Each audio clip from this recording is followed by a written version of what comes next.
충격의 아침. 새벽 안개가 아직 걷히지 않은 영월 산자락에서 첫 비명이 터져 나왔다. 관아 마당을 쓸던 하급 군관이 떨리는 손으로 기둥을 가리켰다. 그 끝에는 하얀 수의 한 벌이 바람에 흔들리고 있었다. 누군가는 숨을 삼켰고 누군가는 두 눈을 감아버렸다. 전하께서 외침이 순식간에 산을 울렸다. 사람들은 하나둘 달려왔고 작은 마당은 곧 아수라장이 되었다.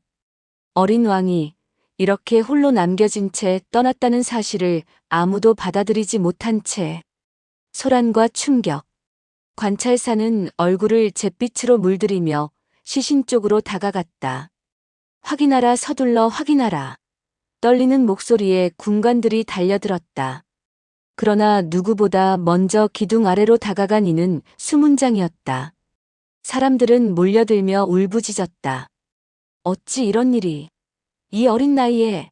누군가는 기도했고 누군가는 울부짖었다. 하지만 수문장은 울지 않았다. 대신 얼굴이 점점 굳어갔다. 그의 눈동자는 시신이 아니라 시신의 얼굴선을 바라보고 있었다. 그가 몸을 굽히는 순간 들리지 않게 중얼거렸다. 이 얼굴이 전하가 아니옵니다. 누구도 그 말을 듣지 못했다. 아니 들었어도 믿지 않았을 것이다. 수문장의 균열. 사람들이 울고 떠들고 소리치는 가운데 수문장은 천천히 뒤로 물러섰다. 그리고 두 손을 떨며 허리춤에 매달린 낡은 나무패를 꽉 쥐었다. 그 문양 오래전부터 이어내려온 금지된 표식. 그 문양이 전하의 손에 들렸던 작은 패와 동일하다는 사실이 그의 등줄기를 차갑게 타고 흘렀다. 전하께선 어젯밤 분명 그는 기억했다. 문틈 너머로 들렸던 작은 대화. 그 길이 맞느냐라는 어린 목소리. 그리고 누군가의 낮고 굳은 대답. 수문장은 진실을 알고 있었다. 전하는 혼자가 아니었다. 그리고 기둥 아래 매달린 시신은 분명 다른 사람이었다. 남겨진 시, 숨겨진 암호. 관아 뒤뜰에서 발견된 것은 전하가 마지막으로 남긴 시 한 편이었다. 먹이 번진 종이에는 산과 물을 노래한 평범한 구절들만 적혀 있었지만 수문장은 그것이 암호임을 누구보다 잘 알고 있었다. 첫 줄의 첫 글자들, 둘째 줄의 특정 글자들. 그것은 태조 때부터 이어져 온 비밀 금고의 위치를 가리키는 암호였다. 그는 종이를 불길한 마음으로 쥐고 있었다. 이 시를 읽는 자 반드시 다음 시대를 열 것이다. 그 말이 귓가에 맴돌았다. 그러니 이 이야기의 시작은 전하의 죽음이 아니라 전하가 남긴 길에 있다. 이제부터 들려드릴 이야기는 영월의 작은 산골에서 시작해 조선의 뿌리를 뒤흔들게 되는 거대한 비밀의 기록입니다. 이 놀라운 여정의 다음 장면이 궁금하시다면 지금 잠시 구독 버튼을 눌러주세요. 역사 속 숨겨진 진실을 매일 한 편씩 전해드립니다. 알림 설정도 잊지 마시고요. 영월로 향하는 길, 비가 얇게 내리던 새벽, 조용하던 산길 위로 말발굽 소리가 길게 울렸다. 가늘게 흩날리는 빗물은 마치 먼지처럼 허공에 퍼졌고 그 속을 한 줄의 행렬이 천천히 움직이고 있었다. 행렬의 중심에는 작고 여린 소년 하나가 있었다. 관복이라 하기엔 너무 소박하고 포박된 죄인이라 하기엔 지나치게 단정한 모습. 이 아이가 바로 조선의 전 상왕, 단종이었다. 그러나 그를 호위하는 군사들의 눈빛은 왕을 모시는 기색이 아니었다. 두려움과 경계, 그리고 어딘가 불편한 침묵만이 서로의 얼굴을 얼어붙게 만들고 있었다. 소녀는 비에 젖은 깃을 가만히 쓸어내렸다. 영월이라 하였지 그의 속삭임은 빗소리에 묻혀 아무에게도 닿지 않았다. 하지만 가장 앞에서 말고삐를 잡은 수문장은 그 작은 떨림을 느낀 듯 고개를 아주 조금 돌렸다. 그는 다른 군사들과 달리 눈빛에 미묘한 불안이 스며 있었고 허리춤에는 오래되어 결도 드러나지 않는 낡은 나무패가 조용히 흔들리고 있었다. 영월에 가까워질수록 바람은 차가워지고 길은 좁아졌다. 산새가 울고 나무가 스치는 소리가 지나갈 만큼 고요한 길. 그 길에서 수문장은 순간적으로 말의 걸음을 멈추었다. 주변 군사들이 눈을 크게 뜨며 그를 쳐다보았지만 그가 말한 것은 단 4글자뿐이었다. 길이 달라졌소. 누군가 코웃음을 쳤다. 별말도 다 하는군. 어서 가라 하지 않았느냐. 하지만 수문장은 대꾸하지 않았다. 그저 땅을 내려다보며 문득 오래된 말 한마디를 떠올리고 있었다. 아버지가 죽기 전 마지막으로 남긴 말이었다. 나라의 물길과 산의 척추가 바뀌는 날, 이 문양을 찾는 자가 오리라. 그 문양이 새겨진 나무패는 지금 그의 손안에서 먹빛처럼 젖어 있었다. 그리고 단종의 시선이 방금 그 패로 살짝 옮겨왔다. 소년의 눈빛은 말이 없었지만 수문장은 그 안에 담긴 무언가를 읽을 수 있었다. 마치 오래전부터 서로 알고 있었던 것처럼. 영월 입구에 다다랐을 때 소년 왕은 깊은 숨을 내쉬었다. 그의 얼굴엔 공포보다 더 깊은 그 무언가가 깃들어 있었다. 받아들임. 그리고 준비. 관아에 도착한 순간 좁은 마당과 습한 흙냄새가 단종을 맞이했다. 관찰사는 황급히 뛰어나와 허리를 깊게 숙였다. 상황 마마 부디. 말은 끝까지 이어지지 못했다. 단종의 눈이 그 뒤편 마루 아래 놓여있는 낯선 짐꾸러미에 꽂혔기 때문이었다. 짐꾸러미 틈새로 보이는 천조각, 그리고 그 안에 섞여있는 작은 목패. 그 문양은 수문장의 나무패와 동일했다. 수문장은 얼굴이 굳었다. 그것은 분명 낯선 이가 이곳에 먼저 다녀갔음을 뜻했다. 단종은 그 사실을 말없이 받아들였다. 그는 잔잔한 음성으로 수문장을 불렀다. 그대는 이곳이 끝이 아니라는 것을 알고 있겠지. 수문장은 고개를 떨구었다. 마마 저는. 하지만 단종은 말을 자르며 조용히 웃었다. 그 웃음엔 16살 소년에게서 느끼기 어려운 담담함과 체념이 교차했다. 걱정 말라. 영월은 나를 묻으러 온 곳이 아니니. 그 목소리에 군사들마저 고개를 들었다. 소년의 말투에는 두려움이 없었고 오히려 무언가를 알고 있다는 듯했다. 그의 시선이 서늘하게 마당 한가운데로 향할 때 수문장은 직감적으로 느꼈다. 이 소년은 영월에 죽으러 온 것이 아니다. 이 소년은 마지막 길을 준비하러 왔다. 그 텅 빈 마당에서 수문장은 나무패를 움켜쥐고 떨리는 속삭임을 흘렸다. 태조의 유언 그 길을 여는 자가 결국 마마이셨습니까? 그리고 그때서야 그는 깨달았다. 오늘 이 길은 단종의 유배길이 아니라 왕조의 비밀을 여는 첫 발자국이었다. 산중에서의 침묵. 밤의 기척은 영월 산중에서 더욱 깊고 느리게 번져갔다. 달빛조차 제대로 비추지 못한 관아 뒷뜰에서 단종은 홀로 앉아 붓을 들고 있었다. 촛불 하나가 미미하게 흔들렸고 그 불빛 속에서 단종의 어린 얼굴은 마치 나이를 잊은 듯 차분해 보였다. 그는 종이를 손가락으로 매만지며 작은 숨을 토했다.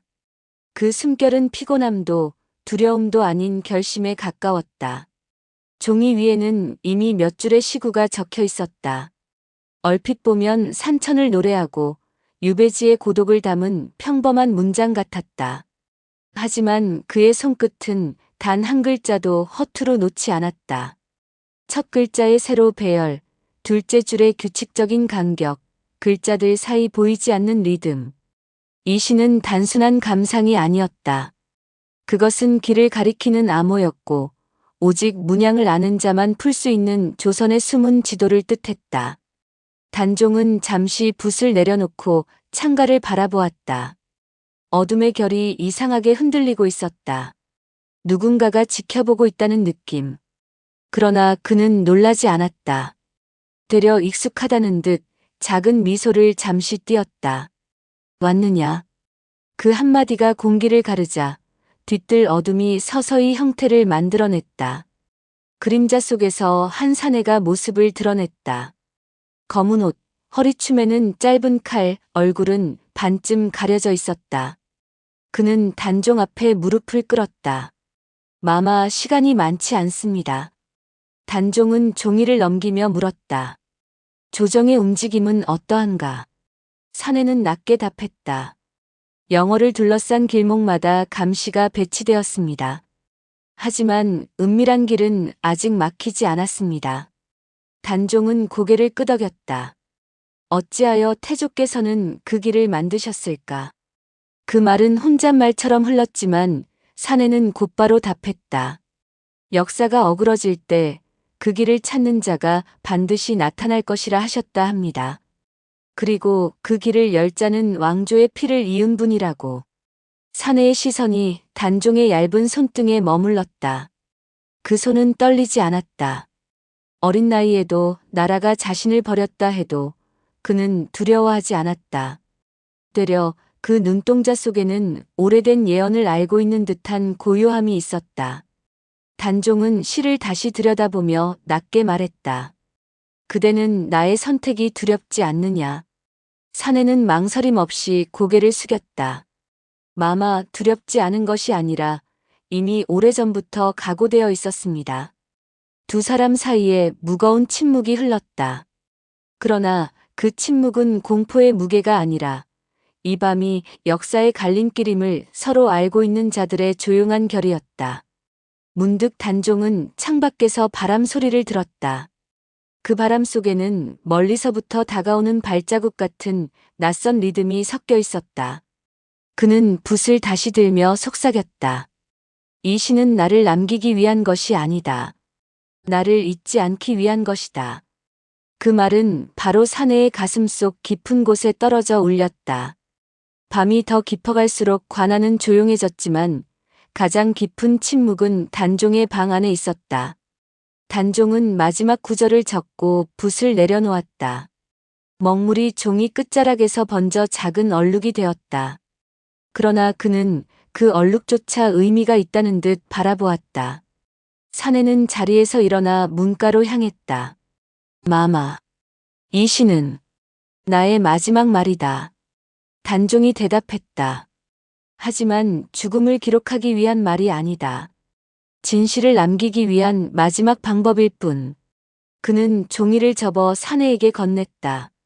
혹시 내가 사라지더라도 이 시는 반드시 다음 시대에 도달해야 한다. 사내는 떨리는 손으로 그것을 받았다. 그리고 단종을 향해 깊숙이 절했다. 촛불이 사내의 그림자를 길게 느렸다. 그 그림자가 단종의 발끝을 스쳤다. 단종은 창밖을 바라보며 조용히 말했다. 이 밤이 지나면 나는 이곳에 없다. 그 말은 사내가 방 밖으로 완전히 사라진 후에도 한참 동안 방 안에 떠돌았다. 단종은 그저 눈을 감았다. 산중의 바람이 문틈으로 스며들어 촛불을 흔들었고 그 흔들림은 마치 내일이 오지 않을 것 같은 불길함을 품고 있었다. 하지만 단종의 표정은 오히려 평온했다.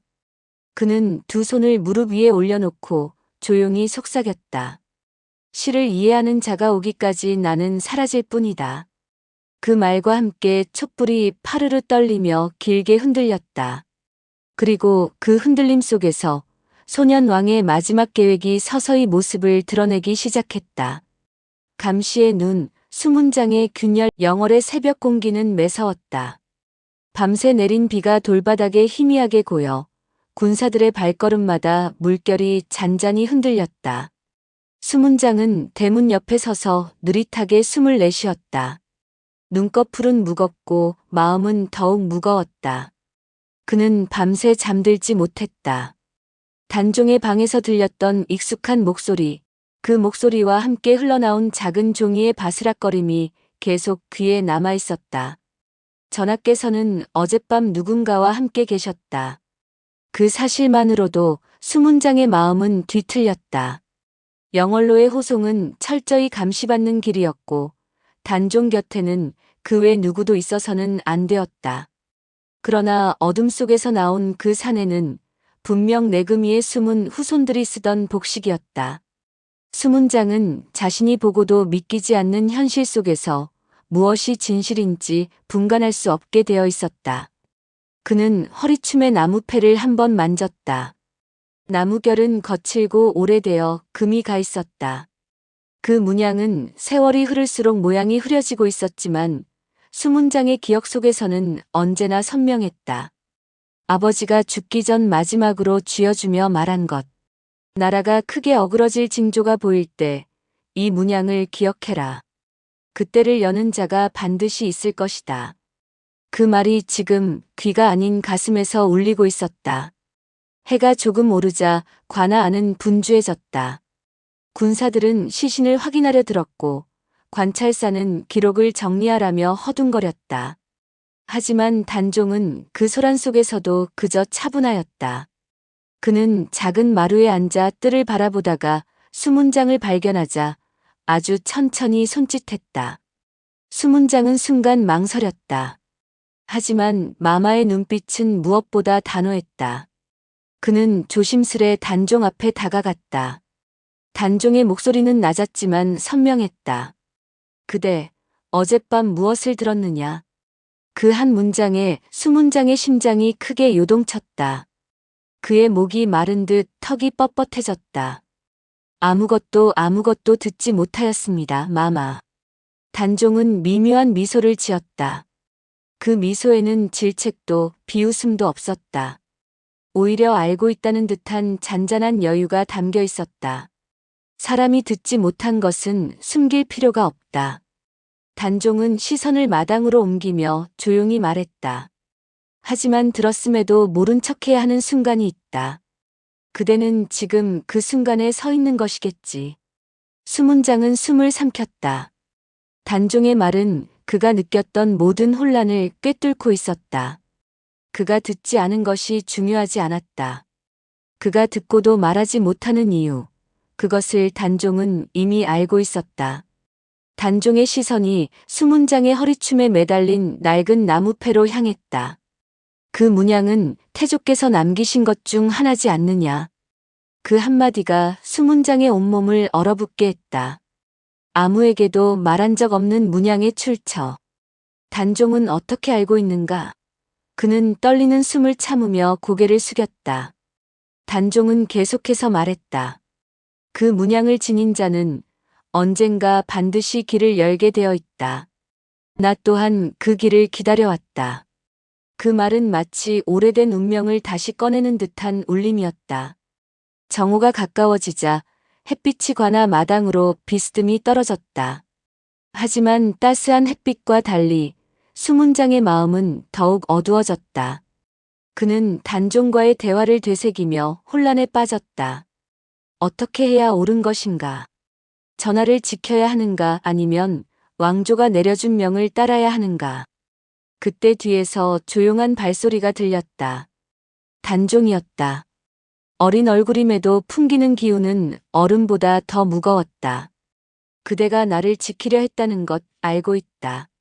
단종의 목소리는 바람처럼 부드러웠지만 그 속엔 단단한 결의가 숨어 있었다. 그러나 그대는 나를 살릴 수 없다. 대신 나의 길을 지켜다오. 수문장은 머리가 핑 도는 것 같았다. 마마 무슨 길을 말씀하십니까? 그의 물음은 절박했다. 단종은 마당 한가운데에서 멈추어 서서 조용히 말했다. 태조께서 남기신 유언. 조선이 흔들릴 때 열릴 마지막 길. 그 길의 실마리가 바로 내게 있다. 바람이 스쳤다. 단종은 잠시 눈을 감았다.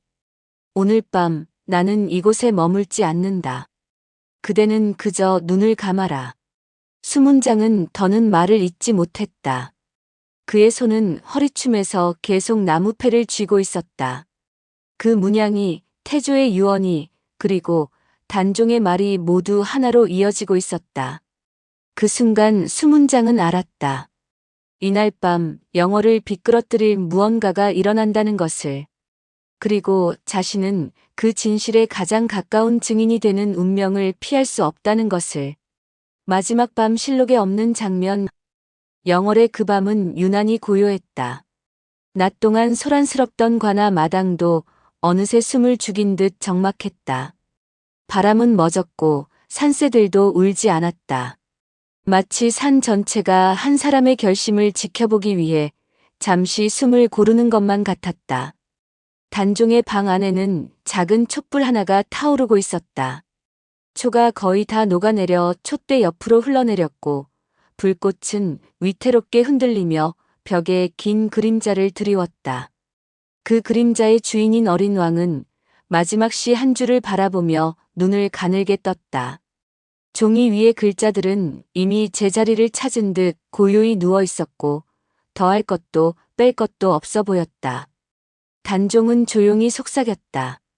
이제 다 되었구나.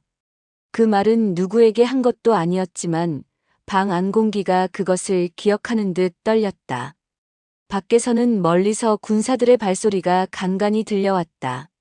그러나 이 방만큼은 다른 세계처럼 조용했다. 문득 문틈 아래로 희미한 그림자가 스쳤다. 단종은 미리 알고 있었다는 듯 고개를 돌렸다. 들어오너라. 허락도 망설임도 없는 단호한 목소리였다. 문이 거의 소리가 나지 않을 만큼 천천히 열렸다. 검은 옷을 입은 사내가 그림자처럼 미끄러져 들어왔다. 얼굴의 절반은 어둠에 가려져 있었고 눈빛만이 촛불을 받아 반짝였다. 그는 문을 닫자마자 한쪽 무릎을 꿇고 머리를 깊이 숙였다. 마마, 시간이 다 되어 가옵니다. 낮게 깔린 목소리에 긴장과 슬픔, 그리고 결의가 한꺼번에 얽혀 있었다. 단종은 그를 한동안 말없이 바라보았다. 어린 눈동자 속에는 또래 소년에게서는 찾아볼 수 없는 깊이가 서려 있었다. 조정의 소식은 어떠하냐? 사내는 고개를 들지 않은 채 대답했다. 이곳 영월에서 일이 벌어지면 곧바로 스스로 목을 매셨다는 전갈이 올라갈 것입니다. 이미 그를 준비해 둔 자들이 있다고 들었습니다. 단종의 입꼬리가 미세하게 움직였다. 웃음이라고 하기엔 쓸쓸했고 비웃음이라고 하기엔 너무 고요했다. 이미 나의 죽음은 글 속에서 먼저 정해졌다는 말이로구나. 단종은 창밖 어둠을 바라보며 조용히 말했다. 그렇다면 우리는 그 글의 빈칸을 메우지 않으면 안 되겠지. 사내는 그제야 얼굴을 들었다. 그 눈빛에는 망설임이 서려 있었다. 마마, 정말 이 길을 택하실 요량이옵니까? 아직 단종은 그의 말을 잘랐다. 아직 돌아갈 수 있다고 말하고 싶으냐? 나를 다시 한양으로 끌고 가. 또다시 누군가의 손에 목이 베이게 할 셈이냐?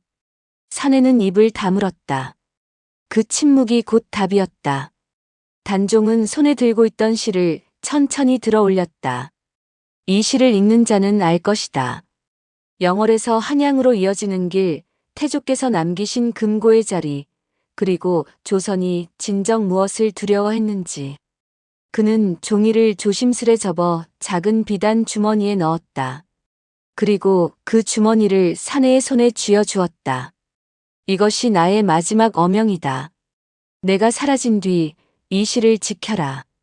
언젠가 이 문양을 가진 자가 널 찾을 것이다. 사내의 손이 미세하게 떨렸다. 그 자가 정말로 오겠사옵니까? 단종은 고개를 끄덕였다. 왕조는 항상 자신이 감추려 한 것을 끝내 마주하게 되어 있다. 그 말에는 이상한 확신이 서려 있었다. 그때 방 바깥 복도에서 아주 작지만 분명한 발소리가 들렸다. 수문장이었다. 그는 대문을 지키고 있다가 이유 모를 불안감에 이끌려 단종의 방 앞까지 다가온 참이었다. 그는 문고리를 잡을까 말까 망설이며 숨을 죽였다. 그 사이 안에서는 대화가 이어지고 있었다. 오늘 밤 이후 나는 기록 속에서만 존재하게 될 것이다. 단종의 목소리가 문틈을 넘어 나왔다. 사람들은 내가 이곳에서 목을 맸다고 믿겠지. 실록에도 그렇게 쓰일 것이다.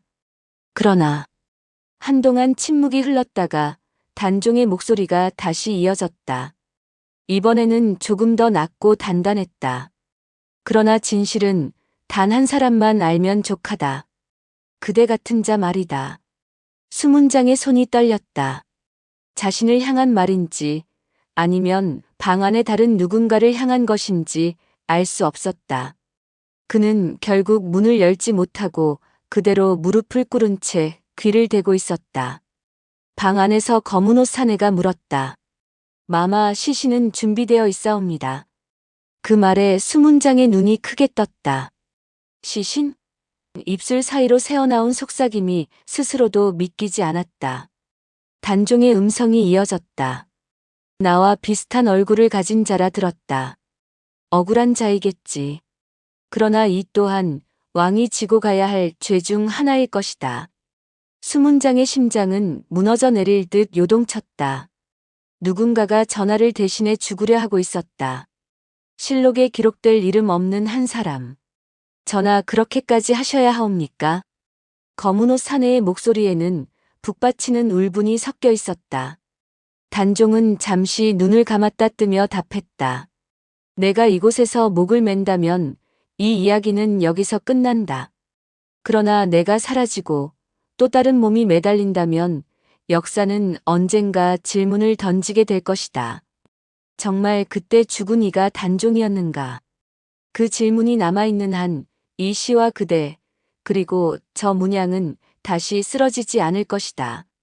수문장은 그 말을 듣고 더는 숨을 쉴 수 없을 것 같았다. 가슴이 죄어들고 눈앞이 아득해졌다.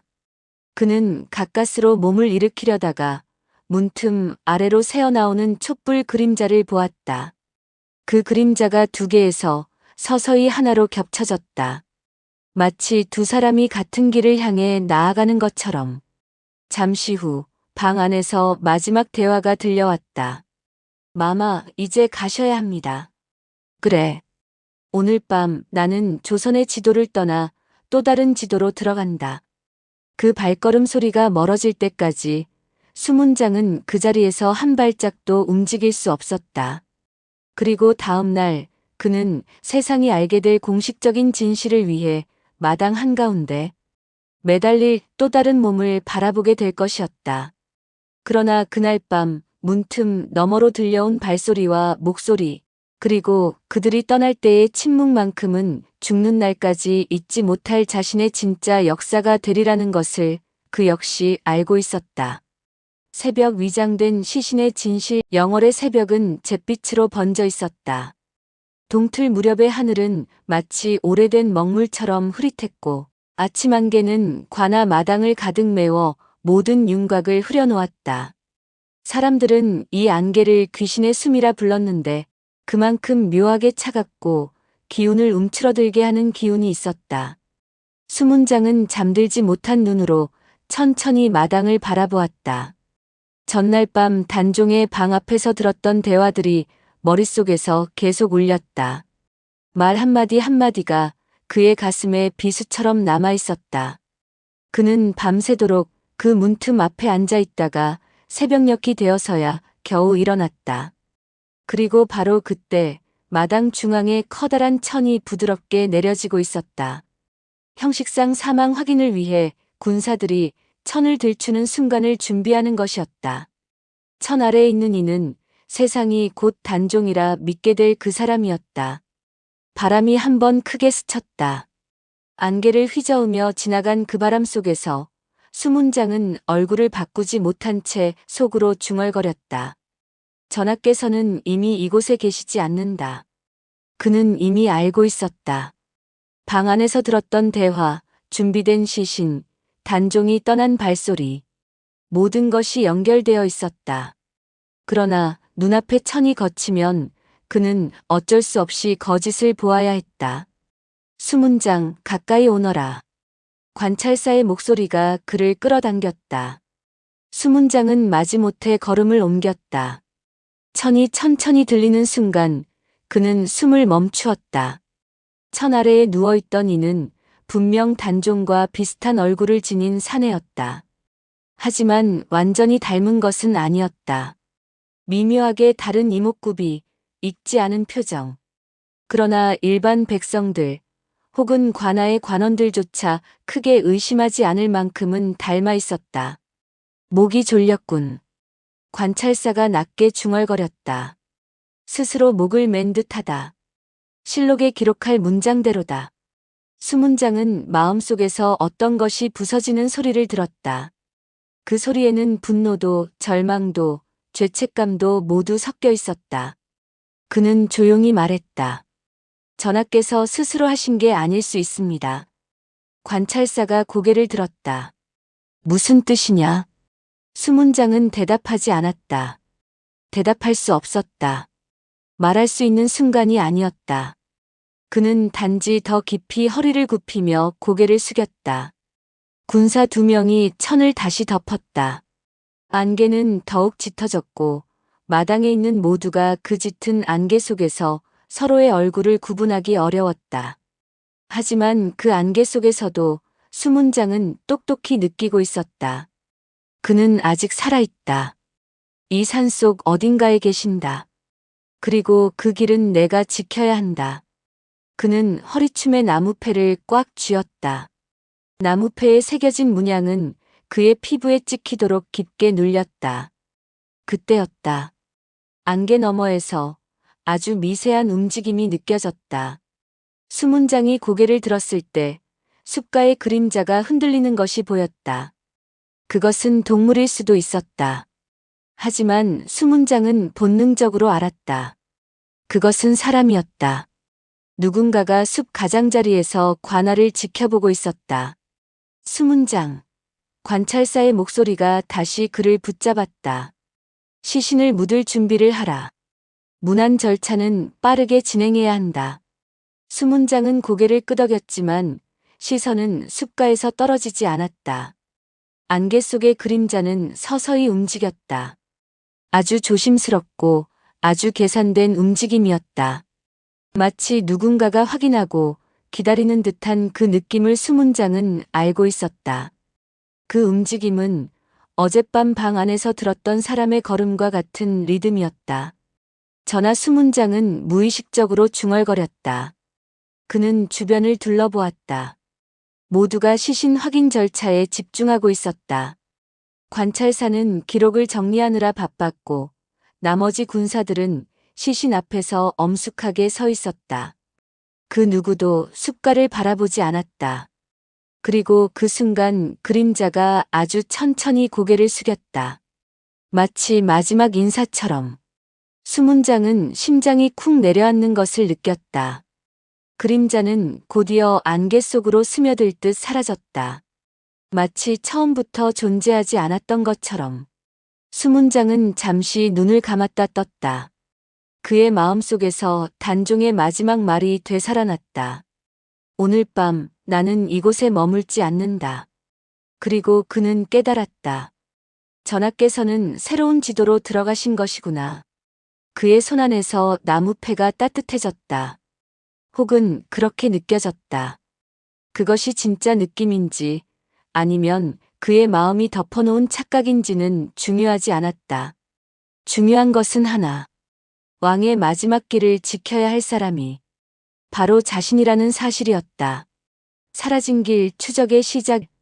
영월의 산자락은 이른 새벽의 안개가 걷히며 서서히 실루엣을 드러내고 있었다. 수문장은 관아 마당 한복판에서 시신을 덮은 천이 치워지는 모습을 잠시 바라보다가 결국 시선을 돌려 숲가를 향했다. 어둠과 빛의 경계가 서서히 바뀌는 그 순간 그는 누구보다 먼저 움직였다. 바람은 차갑게 불었지만 그의 걸음은 흔들리지 않았다. 숲길 입구로 다가갈수록 단종의 발자국이 남아있을 가능성은 희박했다. 그러나 수문장은 어젯밤 은밀히 사라진 그림자의 리듬을 기억하고 있었다. 그것은 단종의 체구와 비슷했으며 군사들이 걷는 방식과는 분명 다르게 조심스러웠다. 산길의 흙은 밤새 내린 이슬에 젖어 묵직하게 변해 있었다. 그는 천천히 무릎을 굽혀 흙 위를 손끝으로 쓸어내렸다. 그러던 중 흙 위에 길게 눌린 흔적 하나가 눈에 들어왔다. 그것은 짐승의 발자국이라기엔 지나치게 고르고 사람의 발자국이라기엔 깊이가 너무 일정했다. 누군가가 발자국을 감추려 했군. 수문장은 즉시 알아차렸다. 그것은 분명 사람이 걷고 난 자리를 나뭇가지로 쓸어낸 흔적이었다. 흔적은 한 방향으로 길게 이어져 있었고 숲 안쪽으로 깊이 사라지고 있었다. 그는 허리춤에 있던 나무패를 꺼내 들었다. 나무패에 새겨진 문양은 빛을 받아 반쯤 드러났고 어제는 느껴지지 않던 묘한 따뜻함이 다시 손끝으로 스며들었다. 그 따스함은 그를 이끌고 있었다. 전하 어디로 가신 겁니까? 작은 속삭임이 안개 속으로 흩어졌다. 수문장은 숲 안으로 천천히 발을 들여놓았다. 숲의 공기는 관아 주변보다 훨씬 더 축축하고 차가웠다. 습한 나무 냄새, 흙 냄새, 그리고 어딘가에 남아있는 사람의 아주 약한 채취가 그의 후각을 자극했다. 그는 천천히 깊숙한 곳으로 걸으며 주변의 흔적을 살폈다. 잠시 후 나뭇잎 사이에서 이상하게 흐트러진 가지 하나가 눈에 들어왔다. 일반적인 바람이라면 한쪽 방향으로만 휘어졌겠지만 이 가지는 누가 억지로 잡아당겼다 놓은 듯 반대 방향으로 어긋나 있었다. 그는 손으로 그 가지를 살짝 들어 올려 보았다. 그 아래에는 작고 둥근 발자국 하나가 있었다. 작은 체구의 사람 단종 마마의 것일 가능성. 그는 조용히 숨을 들이쉬었다. 그리고 발자국 옆에 놓인 아주 작은 조약돌을 발견했다. 조약돌에는 얕은 홈이 하나 파여 있었는데 그것은 자연적인 모양이 아니었다. 누군가가 일부러 흠집을 낸 표시였다. 그는 나무패와 조약돌의 홈을 비교해 보았다. 홈의 곡선이 나무패 문양의 일부와 정확히 일치했다. 여기서 사인이 남긴 두 번째 흔적을 발견하다니. 그는 즉시 그 자리에서 무릎을 꿇었다. 단종의 계획은 단순히 사라지는 것이 아니라 누군가가 뒤를 따라오기를 바라는 길이었다. 그것은 어떻게 보면 조선 역사에 남을 새로운 길, 기록되지 않은 왕의 두 번째 여정이었다. 마마 이 길은 제가 따르겠습니다. 그의 목소리는 숲속 깊이 삼켜지듯 사라졌지만 마음속 결심은 더욱 단단해졌다. 그는 조심스럽게 숲속을 더 깊이 걸었다. 어느 순간 바람이 갑자기 멎고 숲 전체가 숨을 죽인 듯한 정적이 찾아왔다. 그 정적 속에서 단종이 남긴 흔적 세 번째가 그의 눈에 들어왔다. 바위 옆 진흙 위에 무언가가 작게 찍혀 있었다. 그것은 발자국이 아니라 흙 위에 눌린 작은 나뭇잎의 모양이었다. 하지만 자연스럽게 떨어진 것이 아니라 명확하게 눌려 있었고 나뭇잎의 결이 거꾸로 찍혀 있었다. 누군가가 일부러 바닥에 나뭇잎을 대고 그 위를 밟아 자국을 만든 것이었다. 그는 나뭇잎을 주워들었다. 나뭇잎 뒷면에는 보이지 않던 얕은 금이 있었다. 그것은 단종이 글을 새기던 방식과 비슷했다. 혹시 전하께서 남기신 암호일까? 그 순간 뒤쪽에서 갑자기 마른 나뭇가지가 부러지는 소리가 들렸다. 수문장의 심장은 크게 뛰었다. 그는 천천히 고개를 돌렸지만 안개가 뒤섞인 숲 뒤편에서는 아무것도 보이지 않았다. 그러나 분명 누군가가 있었다. 또 다른 추적자. 그는 숨을 고르고 손에 든 나무패를 더 단단히 쥐었다. 단종을 쫓는 이는 자신뿐만이 아닐 것이라는 사실을 그는 과거 심상치 않은 조정의 움직임에서 이미 알고 있었다. 그리고 깨달았다. 전하의 길을 따르려는 자, 그리고 그 길을 막으려는 자.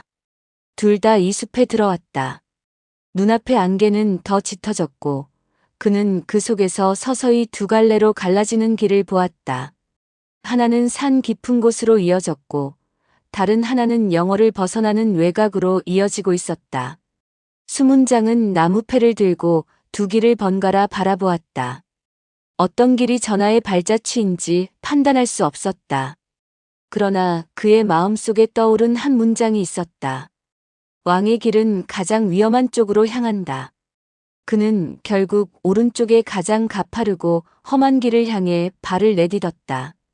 그 순간 뒤편 어둠 속에서 낮게 울리는 한 사람의 목소리가 들려왔다. 거기 서라. 수문장은 돌처럼 굳어버린 채 천천히 고개를 들었다. 안개 속 실루엣이 서서히 다가오고 있었다.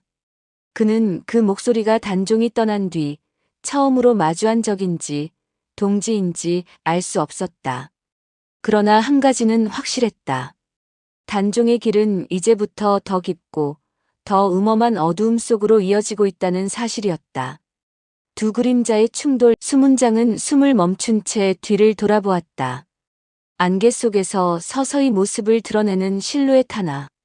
처음에는 나무 기둥 같다가 조금 더 다가오자 사람의 형체가 또렷이 드러났다. 어깨를 곧게 세운 채 서 있는 그 사람은 군사치고는 옷이 너무 간결했고 포졸치고는 걸음이 너무 조용했다. 거기 서라 하지 않았느냐. 이번에는 분명히 들렸다. 낮게 깔린 목소리, 그러나 권위가 실린 어조. 수문장은 조금 고개를 들어 그를 바라보았다. 안개가 잠시 흩어지며 상대의 얼굴이 모습을 드러냈다. 중년쯤 되어 보이는 사내, 군복도 관복도 아닌 듯한 깊은 남색 도포 차림. 허리에는 짧지만 날카롭게 벼려진 칼이 매여 있었다. 무엇보다 눈빛이 범상치 않았다. 불안도 두려움도 없이 오랫동안 결심을 다져온 사람의 눈빛. 수문장은 등을 곧게 세웠다. 무엇을 원하시오? 사내는 한 걸음 앞으로 다가왔다. 그 질문은 내가 할 말이네. 자네는 왕의 길을 쫓고 있고 나는 그 길이 어디로 향하는지 확인하러 왔을 뿐이야. 왕의 길. 그 표현에 수문장의 심장이 한 번 크게 뛰었다. 그는 본능적으로 허리춤에 나무패를 쥐었다. 그 움직임을 놓치지 않은 사내의 시선이 나무패로 향했다. 역시 그 문양. 사내의 목소리가 아주 미세하게 낮아졌다. 태조께서 남기신 마지막 열쇠 중 하나. 수문장은 더 이상 숨길 수 없다는 것을 깨달았다. 이 사내는 단순한 추격자가 아니었다. 그는 조용히 물었다. 어느 편이시오? 전하를 따르는 자요, 아니면 전하를 잡으러 온 자요? 사내는 잠시 웃음 같은 것을 흘렸다. 그러나 그 웃음에는 즐거움이 없었다. 나도 한때는 그 질문을 스스로에게 수도 없이 던졌지. 자, 좋네. 먼저 자네 이름부터 듣고 싶군. 수문장은 잠시 침묵하다 입을 열었다. 나는 이 나라에 이름을 남길 생각이 없는 사람일 뿐이요. 사내의 눈에 순간 희미한 미소가 번졌다. 그렇다면 적어도 방향은 맞는 것 같군. 둘 사이에 잠시 침묵이 흘렀다. 숲속에서는 아직 새도 울지 않았다. 오직 나뭇잎에 맺힌 물방울이 흙으로 떨어지는 소리만이 간헐적으로 들렸다. 그 고요함 속에서 사내가 먼저 입을 열었다. 나는 내금이의 마지막 잔존 세력 중 하나다. 우리가 맡은 임무는 단 하나, 태조의 유언을 지키는 것. 수문장의 눈이 크게 떴다. 내금이라는 이름은 이미 오래전 사라진 조직이었다. 조선의 심장을 가장 가까이에서 지키던 그림자 같은 존재들. 그는 어린 시절 아버지에게서 전해 들은 이야기들과 눈앞의 사내가 자연스럽게 겹쳐지는 것을 느꼈다. 그렇다면 어젯밤 전하와 함께 있었던 자도. 사내는 고개를 끄덕였다. 그래, 바로 나였다. 마마께서는 이미 오래전부터 알고 계셨지. 자네 집안, 그리고 자네가 물려받은 그 나무패도. 수문장은 숨이 막히는 듯 했다. 아버지가 죽어가던 밤, 흐릿한 시야로 그에게 나무패를 쥐어주며 했던 말이 떠올랐다. 우리는 이름을 남기지 못할 것이다. 그러나 문양은 남는다. 전하께서 나를 아셨단 말이오? 수문장의 목소리가 떨렸다. 사내는 단호히 말했다. 마마께서는 영월로 향하는 길에서 이미 자네를 지켜보고 계셨다. 나무패를 쥔 자가 누구인지, 그 눈에 담긴 것이 무엇인지. 어젯밤 마마께서 이렇게 말씀하셨지. 그대를 믿어도 되겠느냐. 그 말에 수문장의 무릎이 저릿해졌다. 그는 버티듯 서 있었다. 사내는 천천히 말을 이었다. 나는 마마를 모시고 이 산을 떠났다. 자네가 문틈 너머에서 들었던 발소리, 그건 우리가 함께 걸어나가던 소리였지. 그리고 이 숲 어딘가에서 우리는 서로 다른 길로 나뉘었다. 나는 북쪽으로, 마마는 남쪽으로. 수문장은 두 길로 나뉜 산길을 떠올렸다. 자신이 선택한 험한 길과 아직 발을 들이지 않은 다른 길. 그러니까 자네의 추측은 절반만 맞았다네. 왕의 길은 가장 험한 쪽으로 향한다. 하지만 때로는 더 많은 것을 감추기 위해 덜 험한 길을 택해야 할 때도 있지. 그 말은 곧 자신이 선택한 길이 전하의 발자취가 아닐 수도 있다는 뜻이었다. 수문장은 입술을 깨물었다. 그렇다면 전하는 지금 어디에 계신 겁니까? 사내는 잠시 숲 너머를 바라보았다. 그건 지금 자네에게 말해줄 수 없다. 다만 한 가지만은 분명히 말하겠다. 마마께서 남긴 시와 문양, 그리고 자네. 이 셋이 모이는 날 태조의 금고가 열린다는 것. 수문장은 나무패를 천천히 들어 올렸다. 나무결 사이에 스며든 세월의 흔적, 손때가 베어 매끈해진 모서리. 그 작은 나무 조각이 이토록 무거운 운명을 안고 있었다는 사실이 실감나지 않았다. 왜 하필 제가 그 길을 지켜야 하는 겁니까? 그의 물음은 거의 신음에 가까웠다. 사내는 한 걸음 더 가까이 다가왔다. 이제 두 사람의 거리는 칼 한 자루 거리도 되지 않았다. 그 거리에서 사내의 눈빛은 더 이상 안개에 가려지지 않았다. 자네는 전하를 지키고 싶어 하면서도 왕조의 명도 버리지 못하고 있다. 그 갈등을 마마께서는 이미 보셨다. 그렇기에 자네를 택하신 거다. 양쪽 모두의 무게를 알고 있는 자만이 진짜 길을 선택할 수 있으니까. 수문장은 숨을 깊이 들이마셨다. 그의 가슴 속에서 오래된 충성이 서로 부딪히고 있었다. 왕조를 향한 충성과 한 사람을 향한 충성. 그리고 그 두 가지가 같은 것인지 다른 것인지 알 수 없는 현실. 앞으로 자네에게 두 길이 주어질 것이다. 사내의 목소리가 낮게 가라앉았다. 하나는 실록에 적힌 대로 살아가는 길. 단종은 이미 죽었고 역사도 그렇게 쓰여 있다는 사실을 받아들이며 사는 길이지. 다른 하나는 실록에 적히지 않은 진실을 위해 사는 길.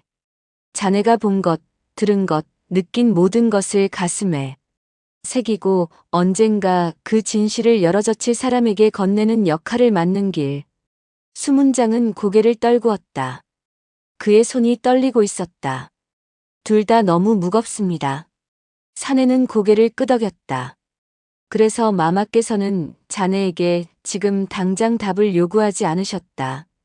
다만 한 가지만은 분명히 하셨지. 수문장이 고개를 들었다. 어떤 말씀이셨습니까? 사내의 눈빛이 단단해졌다. 그의 입에서 나온 말은 짧았지만 산 전체를 울리는 메아리처럼 느껴졌다. 살아서 지키라. 그 한마디였다.